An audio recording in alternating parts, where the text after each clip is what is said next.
Gauri Suryavanshi, S Marathi मध्ये आपलं स्वागत। वळूया आजच्या बातमी। बातमी येत आहे बीडमधून। आमदार संदीप क्षीरसागर यांनी सनसनाटी आरोप केलेले संतोष देशमुख हत्या प्रकरणी फरार असलेला आरोपी कृष्णा आंधळे याला गायब केलंय किंवा त्याच्या जीवाचं काहीतरी बरं वाईट झालंय अशी शंका येत आहे, असा आरोप केलेला आहे। बघूया संदीप क्षीरसागर काय म्हणताय। मला वाटत नाही आता तो आरोपी जो काही व्यक्ती एक राहिलेला आहे तो काही सापडणार नाही। जी काही सुरुवातीचं जे काही आपण समीकरण त्या भागातले बघतो, जेव्हा काय एखादा विषय त्यांच्या अंगलट येतो तो माणूस कधी सापडत नाही असं दिसतं आणि मला वाटत नाही हा माणूस सापडतो।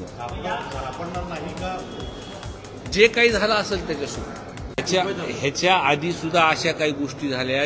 एखादा विषय जर अंगलट आला तर तो माणूस कधी भेटतच नाही असा उद्योग तिथं झालेले। आणि तुम्ही बघत असताल की प्रत्येक जण आज कुठं ना कुठं देशमुख अण्णा म्हणजे ह्यांच्या कुटुंबाला, संतोष अण्णा देशमुख यांच्या कुटुंबाला न्याय भेटतोय, अटक होते, वाल्मिक कराड अटक झालाय, हे बघून ज्यांच्या वरती अन्याय झालेत अशा पद्धतीची घटना तिथं घडल्यात, जे आतापर्यंत दबावामध्ये होते ते लोक पुढे आले आणि ते पुढे येऊन मोकळेपणाने मोकळ्या श्वासाने बोलतात। तरी सुद्धा या प्रकरणापर्यंत फास्ट ट्रॅक वरती हे प्रकरण चालून आणि प्रशासनाला जर मोकळ्या मनाने जर काम करायचं असेल तिथे तर धनंजय मुंडे साहेबांना जर राजीनामा घेतला तर या विषयामध्ये जे कुणी गुन्हेगार आहेत किंवा अजून काही गुन्हे समोर येतील, लोक अजून मोकळ्यापणाने तिथं बोलतील।